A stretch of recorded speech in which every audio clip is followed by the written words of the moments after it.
Thank you so much for being here. I know all of you are now tired a little bit, but I'm sure this conversation is going to bring a lot of energy to your day. Urska, Neza, and Renata, thank you so much for being here. This is a super interesting project. Who came up with the idea? Renata did. Lovely. Why? Thank you. Thank you. First of all, I want to thank you for invite to participate BNMF. It's very important for us because the topic is huge. I'm Renata Ivanovic. I founded the website Reci.hr. It means say. We work on topics, we are media, we work on topics about human sexuality, sexual health, reproductive health, and rights. It's important to point rights. And 3 years ago we started. And in the beginning, we start that idea, we explain the terms and phenomena and everything what's we around in society and our environment in this area, human sexuality, especially to connect young people. And we think about what we can do about this. And we started, and we have some kind of mission to support, to push our officials to get sex education in school, comprehensive, because we have a lack of sexual education. And this is idea for beginning. And last year we find our competition, and we have idea to produce videos, media videos about 10 terms who is very important. And we contact our colleague in Slovenia, and maybe you tell something about what happened then. Maybe I can go on now. So we got a mail from Renata saying that she wants to do this project and she needs foreign partners for it to actually compete for the grant of Stars for Media, who financed the project. And since I'm the creator of the sex podcast called Sexual Evolution of Sex actually, then I immediately said yes, of course, this is a topic that's very important to me as well, since in Slovenia we also don't have comprehensive and systematic sexual education. We have some medical and public health subjects that kids learn in school, but not everything that they need and not everything that they want. So, but since I work on national public radio, and so audio is my media, then I contacted Neza, and she works for the public television. Yeah, I work in the youth program. I have covered sexual education and topic about sexuality already in the program that I produced, but never on such a high scale that we did it this time. And it was really interesting and challenging. And we had a third partner. It was Adriana Radu. I'm so sorry, Adriana, please. Hope she's not mad at me. From Sexual versus Barza. From Romania. From Romania, yes, so we are from Croatia, Slovenia, and Romania, and we did this project on the 10 topics. We all worked in our own countries. We were connected via interweb. We saw each other on the screen. For the first time, we saw each other live here in Belgrade now. And we are happy that this project has been done and has been already shown to the young audience. I love this. I love the idea and I think there is a massive need to talk about these topics, specifically right now, the younger generation who are using internet as a source of education, and porn industry is becoming the main source of education, which is horrible for women because it's not about women. It's that really weird concept and look to sex and what it means. And tell us a little bit more, any of you can pick up this question.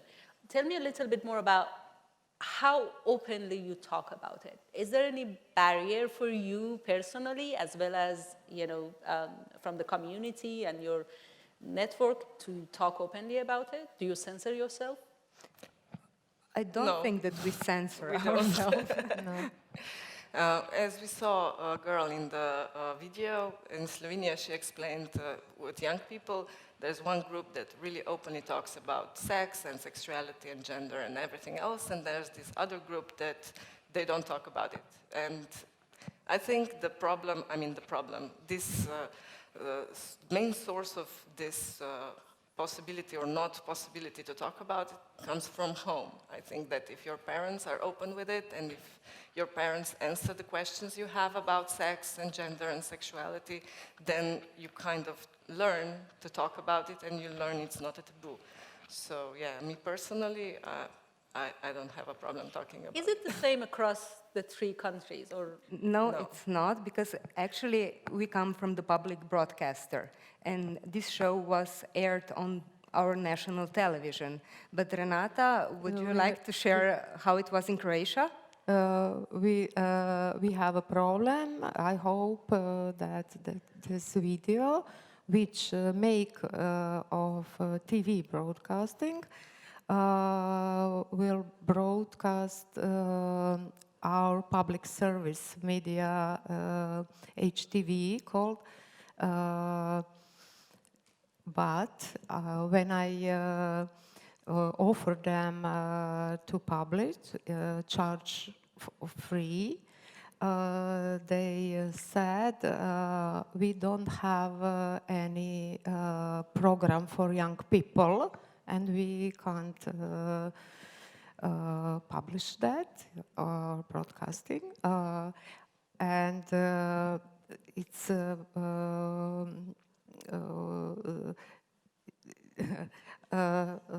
we must know that public television have a special law through them this obligation to public program for education. That's we have But they not refused following it, us. yeah. Yes, Yeah, and but our, all the videos are made like with the high quality that European Broadcasting Union demands. So it wasn't a technical issue. Yeah, a lot of the times they're not going to give you the direct answer. They're going to come up with some excuse, and Yes, apparently that's the case. This was not the excuse that they could use, because our public television Broadcasted. all 10 videos, yes. Yeah, actually, we were co-producers, Yes. the public broadcaster. So this is like the difference that you can notice. But what is the end game for you guys? What do you want to achieve, and then like say, okay, I've done this right, I can be happy? Well, maybe if I start, for me, you talked before about you not having power to change anything as a journalist. So I struggle with that quite some time now. But I think that if we talk about it, and if we still push the legislators, and we push the institutions that are supposed to bring these important topics in schools, then, I mean, for me, I think that systematic and comprehensive sex ed in schools is something that's the main goal, because I think that if we do not educate our kids, they're going to go on internet, and of course they can find a lot of information, they can find credible information, but they can also find pornography, which I think it's not the problem. I mean, it's fine, it's a genre, it exists, not not a big deal, but I think we should talk about it, what it is. It's not documentary. A lot of stuff happens before they film and after they film that you don't see, so it can be dangerous to do what they do because you can hurt yourself. So I think it's very important to speak openly about sexuality, sex, pleasure. I think pleasure is here the key word. So yeah, this is something that needs to change in Slovenia. We didn't say what about we do then.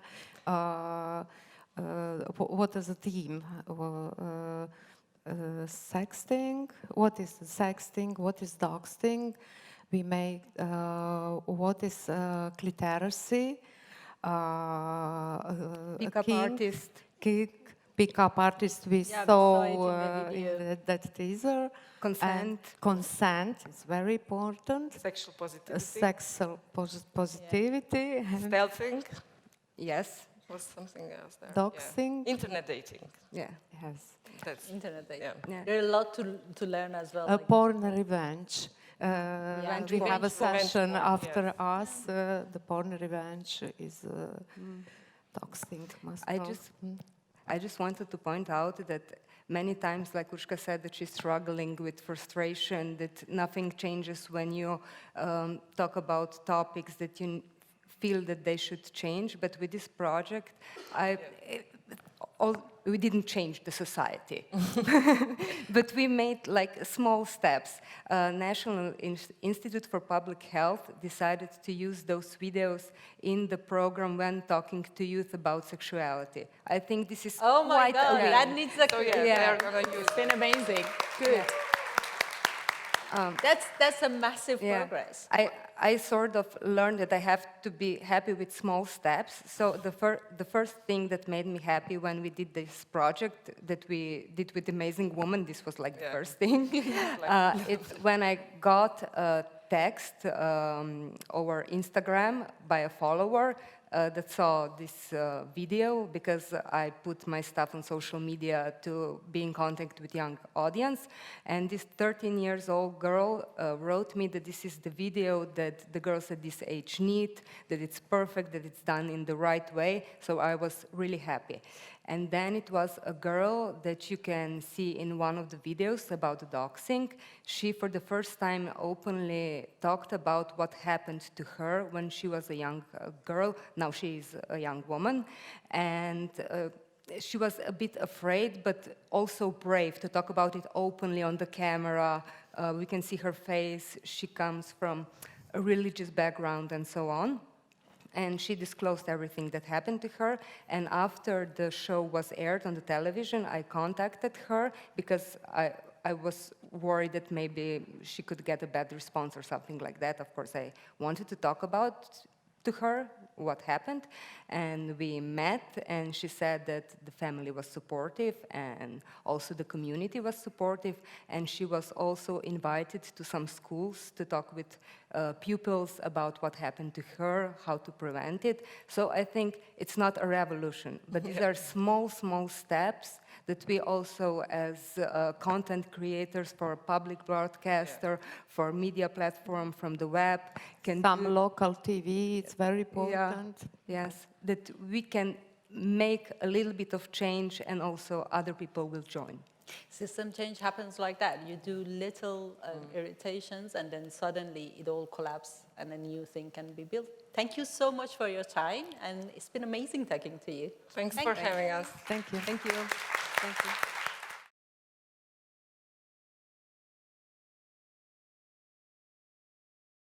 I'm so happy to see you here. It's amazing things you've done, all of you, all three of you. Let's jump to it because I think you're in forefront of this battle against made-up concepts around gender and who we are as human beings.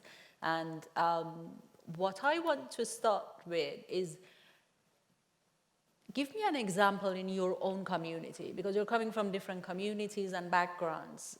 But what is the most important example that you come across personally and you can put it as toxic masculinity? I'll start with you. Hi, I'm Sylvia. So I come from Roma community, Roma Mahala. So there is a lot of Roma and Roma culture. So I think the most thing that I can go with the toxic masculinity is patriarchy, because patriarchy is still there, and somebody other decide for women what to do, what to wear, to work, or go to school, or get married. So this is the most thing what we fight for and what we want to change. So that part of it that decide to control the society. It can be women, and I think patriarchy actually victimize men as well as women, because it puts them in this framework that you should look like this, you should act like this, and make them to be someone else as well. Interesting. How about you, Nina? Well, I think it is really good what Sylvia said, because I think that toxic masculinity is actually like consequence of the patriarchy. I don't know if I'm too loud for... Am I too loud for you? No, you're fine. Okay, I'm too loud for me, that's okay. I think that toxic masculinity is actually the consequence of what we are living in this society. So for me, I can actually see like toxic masculinity in every segment of our lives, and maybe that's sometimes too much because I can recognize it everywhere. But for example, in the last couple of months, I noticed that rise of influencers and internet persona in general who maybe share some sexist and homophobic beliefs, and who are like really dangerous to young boys, but young boys adore them and they aspire to be like them. And I actually think that's really, really dangerous. And I think, yeah. Is it like that pickup artist that we saw in the video in the previous? So what do you mean, like, it's dangerous? Why is it dangerous? Yeah, I think they're dangerous because they don't even try to hide their attitudes and beliefs. They're really open about that. And then you see like young boys in comments being inspired by that. And they try to dissect everything they say into smaller pieces and justify it, although it's clear that they would like allow violence towards women. And actually, when we talk about it, I always mention Bell Hooks' quote, which I'm paraphrasing now, but it's about toxic masculinity, and she said that the first act of violence that patriarchy like needs of men, it's not violence towards women, but violence towards themselves, because they need to like be emotionally detachable from themselves, and that's actually like not healthy. I totally agree with that, because if you cannot be vulnerable, if you cannot be yourself, how would you become a human being? Like you're becoming this weird idea of human being and man that is harmful to yourself first of all. But how about you? Well, I completely agree with both of them that toxic masculinity is a product of patriarchy, but if I look in Slovenia, we have certain laws and we have certain rights that men can use. I mean, they have parental leave, not as much as women do, but they also can stay home and take care of their children, and the wife goes, the partner goes to work. And they don't use that. I mean, about 7% of men decide to use this right.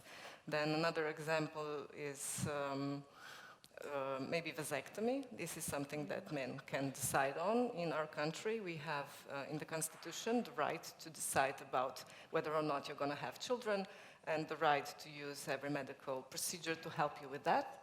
And vasectomy rate is very, very low here in Slovenia. So these are just two examples, but the violence towards women is something that's...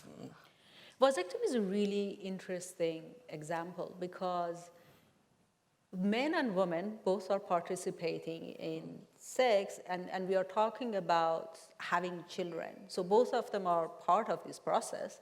And then what society is doing is telling men in a lot of societies that if you do anything in prevention other than condoms, it means you're losing your manhood.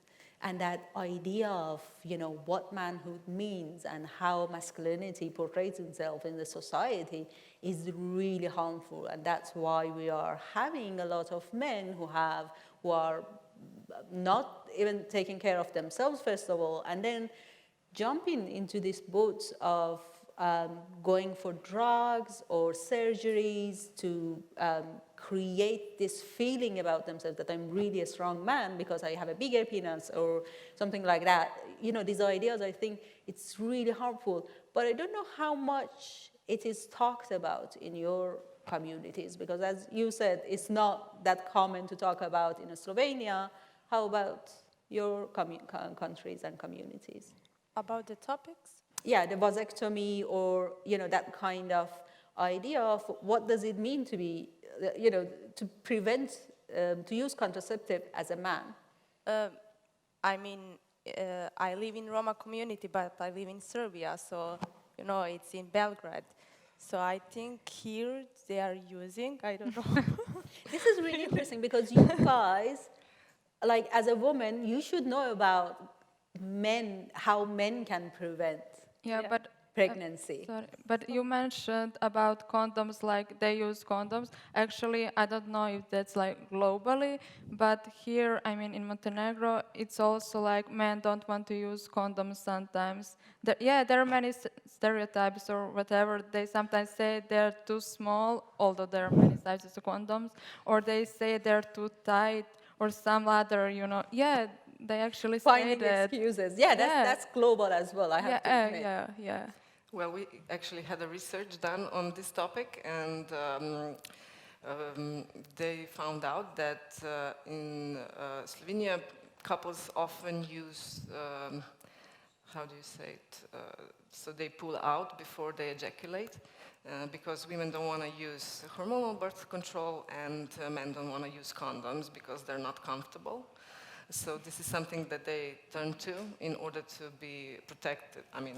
It's not actually a technique to prevent from getting pregnant. Yes, but I think it's still common in Slovenia for people to think that this is the way to prevent unwanted pregnancy. So yeah. And that's where vasectomy, for example, comes. Yeah, but vasectomy, people don't really. But I don't think they really know what the procedure looks like and what it does, and they probably, I don't know, have fear that they won't, they will lose their impotence, and maybe they won't produce sperm, but semen is just one part of sperm, so this doesn't change. This is something that is not talked about at all. That's interesting. It shows how much more conversations and sex education is needed. But you said in Iran that you had vasectomy and that men used to... Yeah, so in Iran, for example, there was a really successful reproductive program to reduce the population in ages, and a lot of doctors and midwives and nurses talked about this and educated the population. So even I'm born in a small town, not in the capital. So even in the villages across our town, men would go to the clinics to get vasectomy. It was a really known fact that vasectomy is a safe procedure. It doesn't harm your masculinity. It doesn't make you impotent or anything. And it's helped a lot. So the country from 5 to 6 children as an average, 40 years ago, came to average of 2 children in the household, 2.5, 20 years ago. But what happened recently is in the last 10 years, the government made vasectomy illegal. So you would go to jail if you have vasectomy. And the access to contraceptive pills and ways became much more difficult because they wanted women to have more children. But it's interesting to see, because that idea, that program that was put in place early on, helped a lot of men and women to understand, and I think that's another reason that we are seeing this movement in Iran, feminist revolution in Iran, because those little acts, they actually means a lot in the long term. It changes societies if we are educating people around these sort of things. So all of these we talked about is about how to change people's mind, how to talk about these topics. But do you guys have an example, any of you, of actually being successful in it? Like, it can be as simple as one person sending you a text message and saying they changed their mind, to actually changing policies. Okay. Well, for me, when I start talking about some taboo topics, people usually text me, oh, I didn't think about this before. But I don't think that, for example, I can change people. I think they need to do them themselves, but I can like help them question some societal norms, and that's a good start, actually. That's a really good start. So I think that's enough from my side, because obviously every one of us has to do work alone.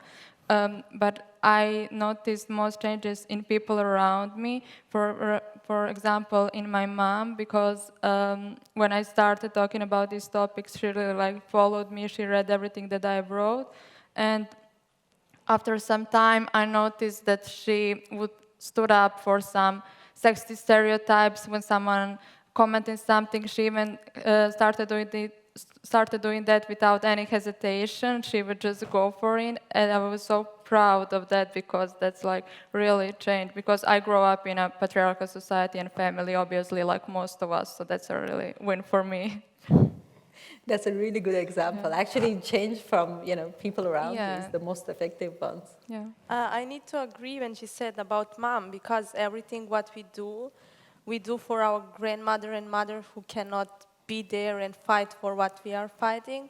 So when my grandma sees like what we are speaking about, she didn't think that earlier. So now she's like, okay, I want to have my equality. I want to be like to decide for myself. So maybe that one changes too. That's great. Well, for me personally, I'm a creator of a podcast called Evolution of Pleasure, and it's a documentary and sort of acted. There are two actors who are working it, so they get the comments, not me. And they often come to me and say, well, somebody said, okay, I love your podcast. This is something that really changed the relationship. We started talking about topics that we didn't before. But I think that this is like a small step. I think that the bigger steps are being done on the institutional level and on the laws being accepted. Here in Slovenia, we had a change of law of rape. So we were from no means no, we changed it to yes means yes. This was something that was done mostly from the pressure of NGOs and other women's groups, women's activists fighting for this and to reduce the violence rate in Slovenia. So we have now a new law that says the victim shouldn't be the one saying that she said no, but the one who raped her has to say that, yes, I did get an approval, she said yes. I mean, she's somewhat protected by law. That's a really interesting law. But we're going to go back to the policy making and all of that later on, but I want to touch on something you mentioned about your moms. And I think it's really important for societies to have, when we are especially talking about toxic masculinity, is that image that the moms are giving their children, their boys specifically. I know you two are not moms yet, but how would you like to raise your sons?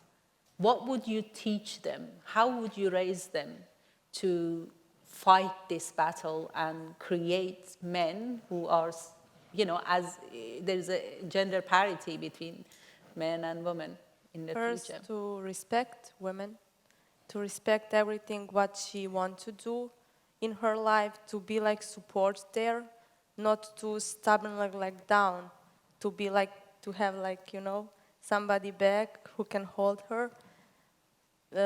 So yeah, just to respect. I think this is the most important thing. Well, for me, I think that people usually say that it's harder to raise daughters, and I actually think that it's harder to raise sons, because no matter how much time you spend like talking to him and explaining to him this. I mean, this is the basic concepts of human rights. This is the bare minimum.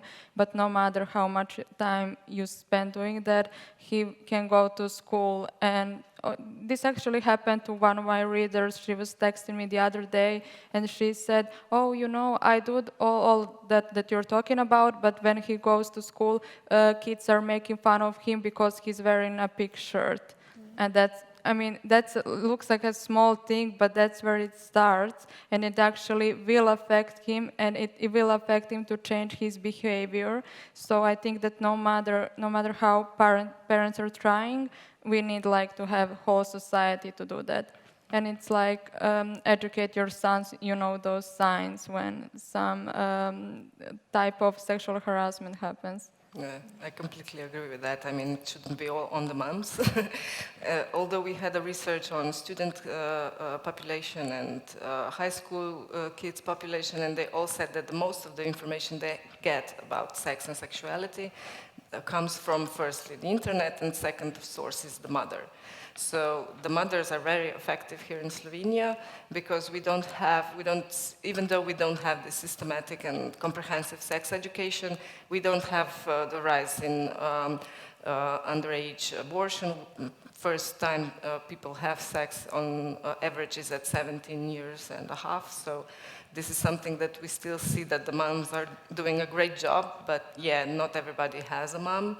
And also not everybody has a mom who's prepared to give them the right information, so it should be something that schools provide to children. Yeah, and also Call out, if they see. Yeah, of course. And also not every person has a good relationship with their parents. So, yeah.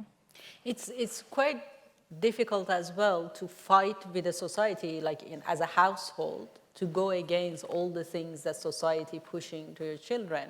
So then that's when the policymakers and the laws in a country and the society as a whole becomes really important. But how can we change that perception? I know you're doing podcasts in public, you're with your music, with your Instagram page. These are efforts. But then how can people make it more effective? For example, there's this concept in feminism that came across that echo each other's voice. So one of the ways is making sure if you are sitting in a panel, there are 2 women, 2 men, making sure giving credit to the woman because traditionally women's voice haven't been heard and most of the time it's been taken over by someone else.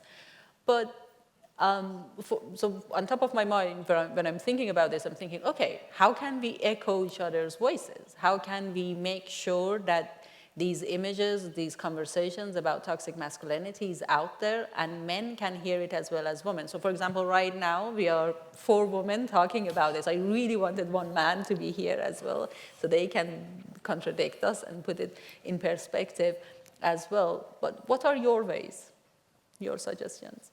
How you said, we are doing this through music because we are writing these lyrics about violence and early marriages and toxic masculinity and everything, because we think through music we can get the easiest way in the young people ears and minds.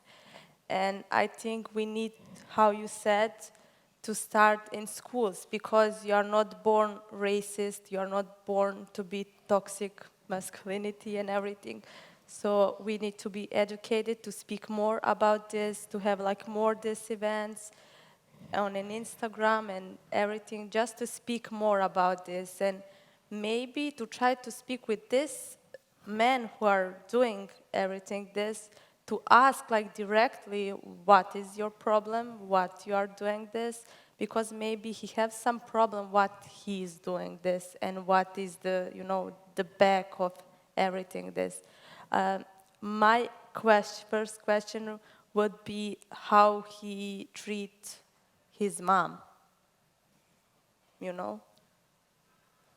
So I would love to have answer for this. I think that's a good question. Yeah, and what Sylvia said reminded me of that quote, "We are all born feminists," and that actually makes sense because we are not born with stereotypes and hate towards each other and so on.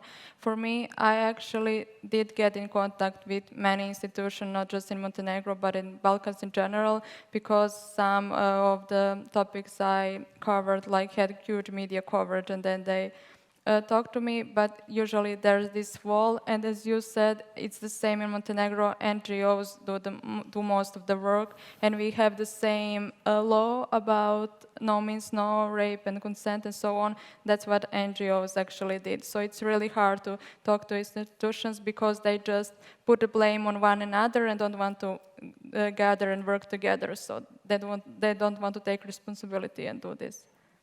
But then how much you go back when you're having that conversations with someone who's obviously misogynist, obviously sexist, and in your face and doesn't want to listen? Would you agree with them? What is the technique you're using to create the conversation? I don't think I have a good technique because even when I try to be nice, but when I try to, be really nice when someone is so sexist, it's all over my face, like I can't hide it, I don't know how to lie, and they can just read it. And it's really, when you read so much about these topics, you sometimes lose patience. You're like, come on, this is basic, just respect each other. That's the bare minimum, it really is. So I'm sometimes also disappointed. It's not that I'm angry, I just get so disappointed, I can't believe you're talking like this right now. It's so sad, yeah. I mean, I try to talk to them about some statistics and give them resources, but I really think they just need to listen, and when they listen, they will hear better. I agree with her. I don't know what would I do if the man is like, I don't want to hear this. Maybe I just go. Well, I also speak my mind, and sometimes very loudly, but I think the key thing is to just explain that we are all humans, and nobody regarding gender or sexual orientation or whatever should be treated differently because of that. And I think the important thing is just explaining the numbers that, I don't know, in Slovenia and probably everywhere else, the victims of abuse, the victims of hate crime, the victims of, femicide is something that is not uncommon in Slovenia. It is a problem.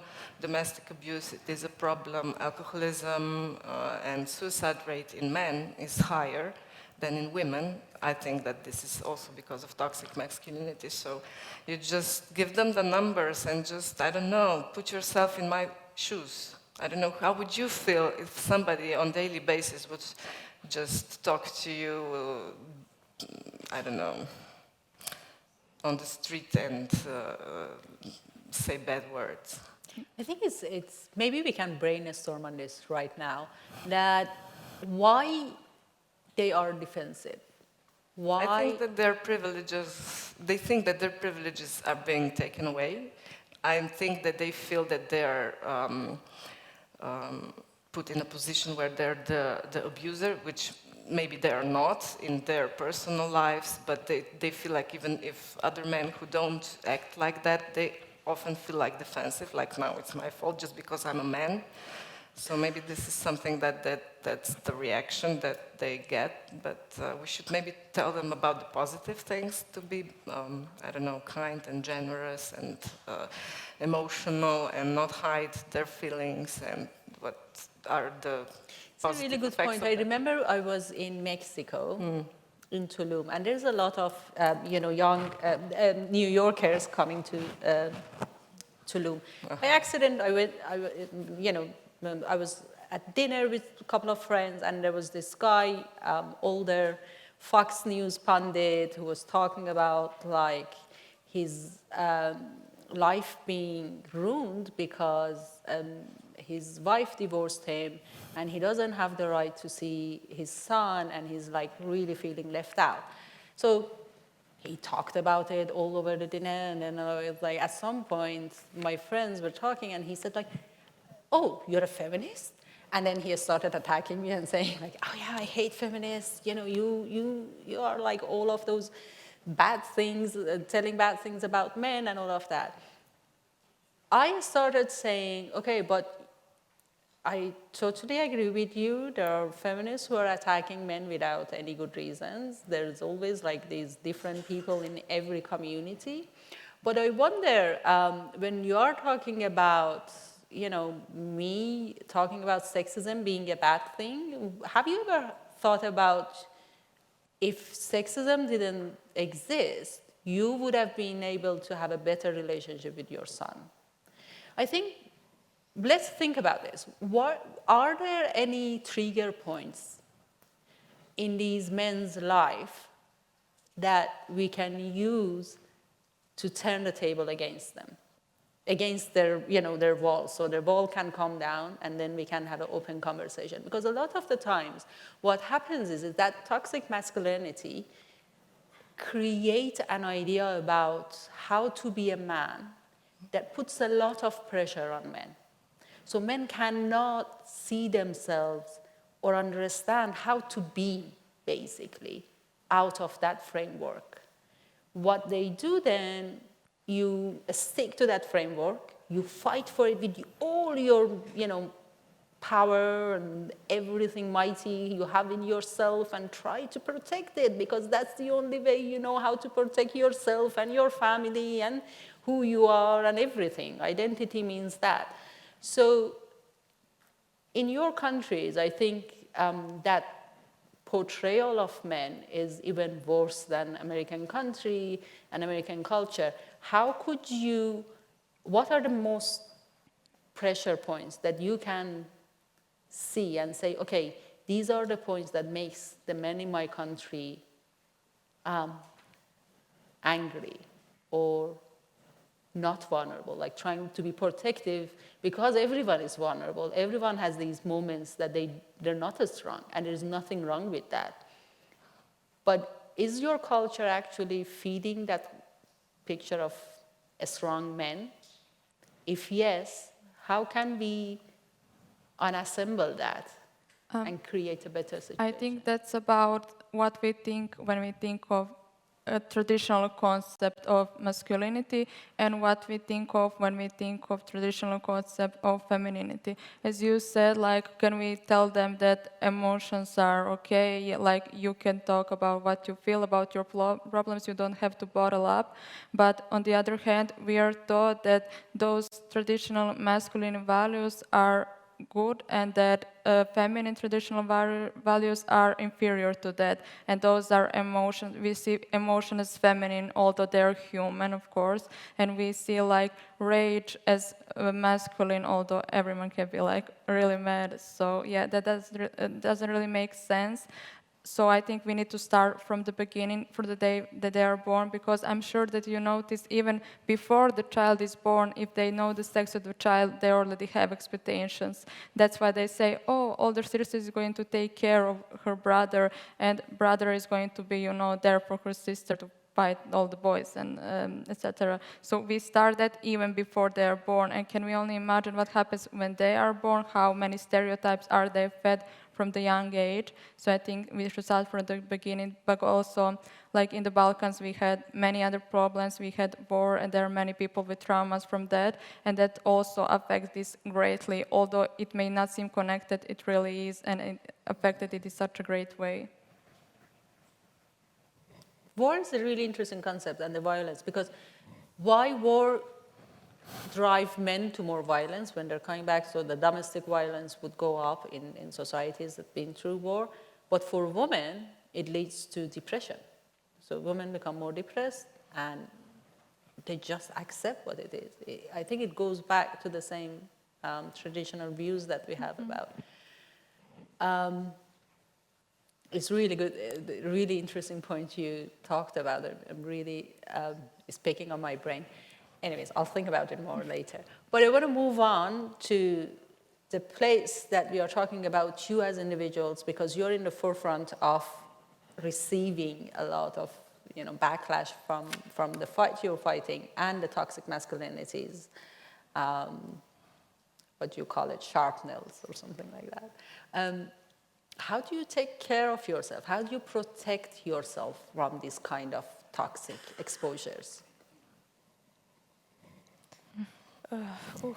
I can go first if Okay. you want. Yeah, I don't really have a good self-care routine. That's why I can go first. Like, if you need advice on this, don't come for me because I really don't know how to take rest from these topics. Sometimes I try when, I don't know, people are really attacking me, reporting my profile and so on, try to take a few days off, but that doesn't really help. And I told you earlier, I started seeing therapists recently. I think that's a good start, but other than that, I don't really have a good self-care routine.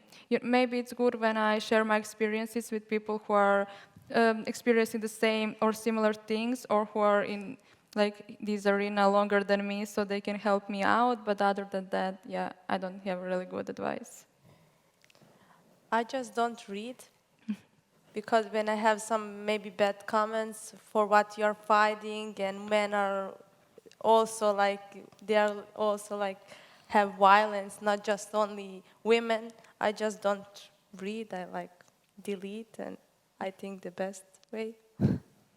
That's an interesting. Well, for me, the situation is a bit different because I'm a journalist on public media, and I have editors who can protect me. And what I do, I mean, it doesn't affect me directly. I mean, some people don't even know that I'm the creator of the podcast. Maybe sometimes I get something, but the editors block it before it comes to me, so it doesn't affect me, so I can do my work and continue discovering these topics. But how do you help you mentioned there are two actors that are playing the roles and reading the lines. How do you help them? They mostly get comments like, I mean, they mostly hear about them being great. I mean, we don't have this much hate. You're so lucky. Yeah, but maybe we don't tackle these topics. But I don't know, maybe, I don't know. I'm also not on social media for like 2 years now, so This is interesting. this is something that people can't access me. Do you think social media is more toxic than public broadcasting? Well, of course, they have to have moderators too. I am moderator for myself, so I have to read it, and yeah, they have to have like, because I think that your page is actually popular on Instagram. In my circle at least, and you have to have like people who are going through comments. And I think that when I share some values that I think are valuable, and when the comments are full of hate, I then became the platform where the hate is shared, although I don't want to do that. So I think it's really important to like delete like death threats and something like that, because I don't think that's critical thinking. I don't think that's making a good conversation. Do you have any comment on that? I think that social media is now there to just for hate. It's like too much hate, especially TikTok now. On TikTok, it's really like bad, and there's some of kind influencer who are thinking they are like they can speak about everything and make hate comments, make drama, and then have more followers, and the population go up and have more money, but we need to share love on this social media and to share like stuff like this, not just to write hate comments. You don't know who is this, and just you write like, because you cannot say like directly, you are scared, you don't know this person, so it's easier like on the computer or phone. But it's interesting because it doesn't create the followership. If you're a nice person on social media, it's the identity of those platforms. It craves drama, as you mentioned, it craves this kind of conflict, and it feeds on it. What can we do to reduce that amount of toxic exposure? I wonder, would you be ready, for example, to help other women and men who are like thinking like you, and create a group and support them on social media, or go like them, or what are ways that we can help each other and create a better environment online and offline in our lives as well? Of course, to share like one another stories and likes, and to support them, support Nina and, sorry, I'm Urska. Fine. no, and other women and men, how you said, to be there, like, to share love, not hate, to support them and to respect their work. I think it's also about how quickly you can lose followers when you talk about these topics that we now mentioned, because that happened to me many times. And if I have like followers who are there for really long, and then I made one post they don't agree with, they will go. And it's really interesting how we can have this discourse on social media where we sometimes don't get along.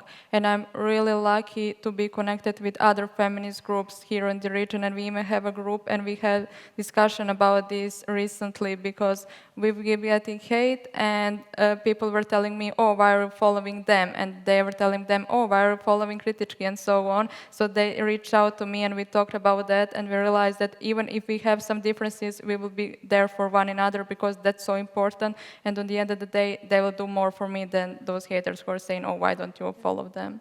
So I think it's really important to make like a community of people. Yeah.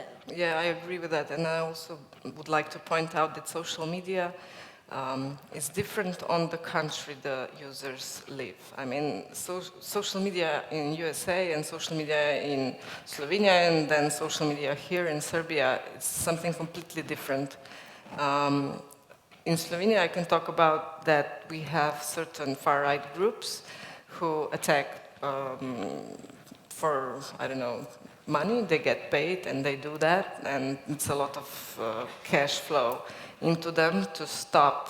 I mean, I think this is something that's very hard to stop. But yeah, connecting to people who think the same is fine, but maybe we should find some other channels, not social media platforms that are owned by tech giants who actually control what is going on with the content on that platforms. So yeah, I think this is something that... We needed new social medias. Yeah.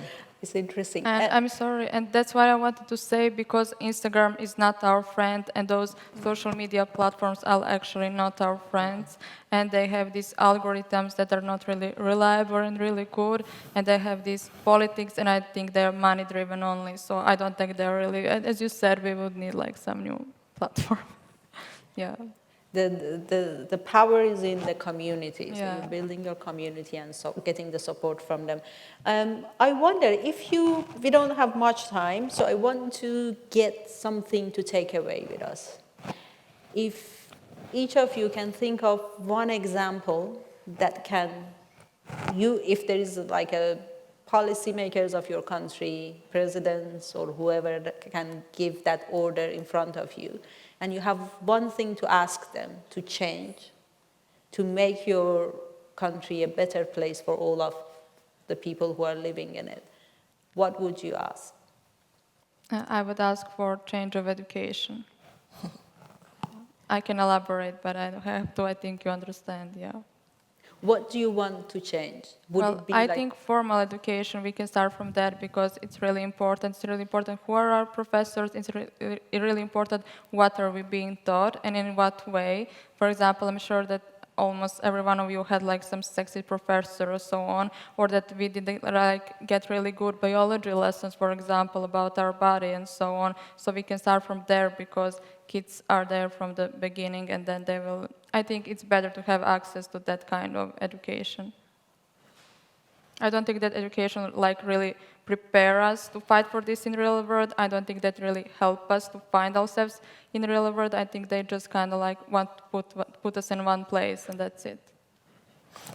Well, I think that, of course, that, but also maybe I can point out that we talked yesterday, the whole day, about fake news and how it became a problem when it tackled politics and when it tackled environment and now war. But if we look about it, I mean, fake news about women's sexual and reproductive health, this is something that was totally normalized across the media, public, private, everywhere. We're only now learning about our bodies, how they work. So, yeah, this is something that we need to think about in this way. And also for Slovenia, I think it would be to really be strict about separating the state from the church, because I think that the church, Catholic Church in Slovenia, is the main source of this traditional and really toxic views on women, men, and other genders. They don't even acknowledge them. So I think that this separation would be crucial. Interesting. I would ask how we can change the discrimination, because they are saying that they are not discrimination. Discrimination is not allowed in schools to say you are Roma, but they are just saying, they are not doing anything.